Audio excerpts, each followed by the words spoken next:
Cerita Ande-Ande Lumut dari Jawa Timur. Suatu ketika, kerajaan Jenggala diserang oleh musuh.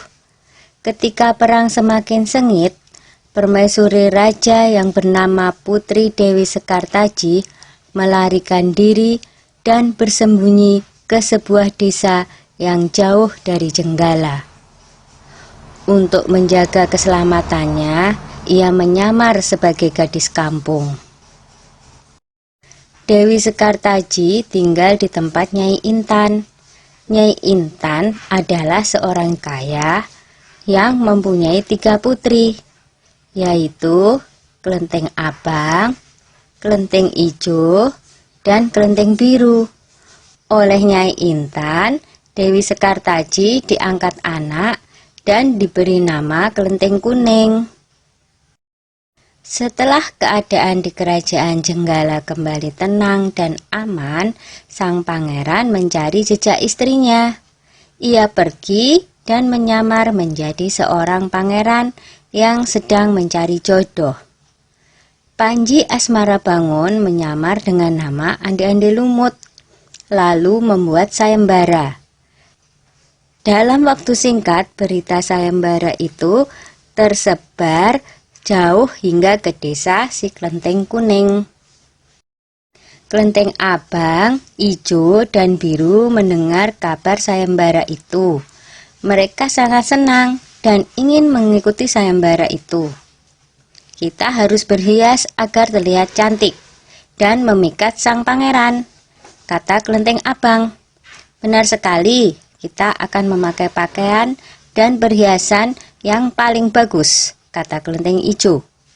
Hai Kelenteng Kuning, kamu tidak usah ikut sayembara ini, karena kamu tidak pantas mendapatkan pangeran.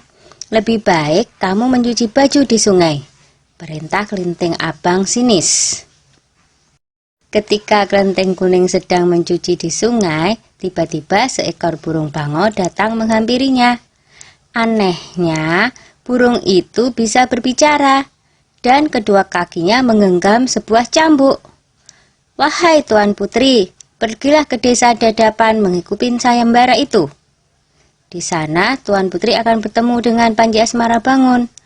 Bawalah cambuk ini, siapa tahu nanti dibutuhkan, ujar sang bango sambil meletakkan cambuk itu di atas batu. Burung bango itu lalu terbang ke angkasa dan menghilang sebelum Kelenteng Kuning menjawabnya. Kemudian Kelenteng Kuning kembali ke rumah dan berangkat menuju desa Dadapan. Sementara itu, di tepi sungai Bengawan Solo, ketiga saudara dan ibu angkatnya bingung karena harus menyeberangi sungai, tetapi tidak ada perahu. Bagaimana cara kita menyeberang, Bu? Tanya Kelenteng Ijo dan saudarinya. Lalu mereka melihat seekor kepiting raksasa. Kepiting itu adalah Yuyu Kangkang, utusan Ande-Ande Lumut. Dia diutus menguji para peserta sayembara yang melewati sungai tersebut. Hai kepiting raksasa, maukah kau membantu kami menyeberang sungai? Pinta Kelenteng Abang.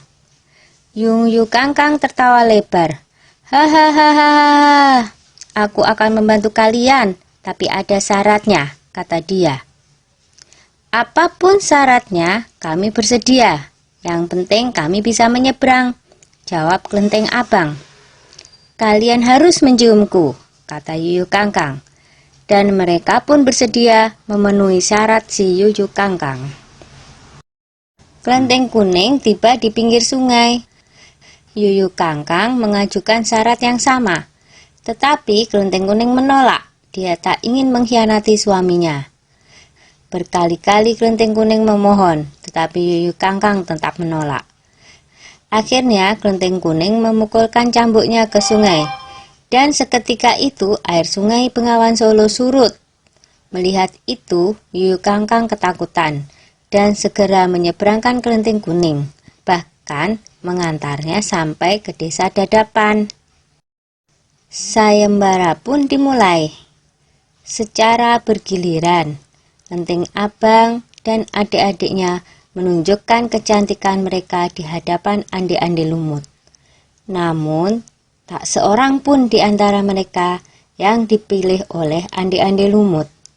Ampun pangeran, hamba mohon, terimalah salah satu putri hamba, iba Nyai Intan. Ande-Ande Lumut menjawab, wahai Nyai Intan, ketahuilah, aku tidak bisa memilih seorang pun dari putrimu, karena mereka telah mencium si Yuyu Kangkang.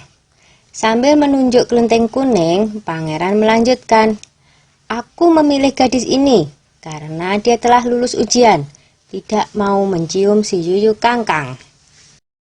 Nyai Intan dan ketiga putrinya baru sadar bahwa mereka ditolak oleh Ande-Ande Lumut karena tidak lulus ujian. Kemudian Ande-Ande Lumut membongkar penyamarannya dan mengatakan bahwa dia adalah Panji Asmara Bangun. Kelenteng kuning sangat bahagia karena bertemu lagi dengan suaminya. Sudah ya cerita Ande-Ande Lumutnya. Jumpa lagi.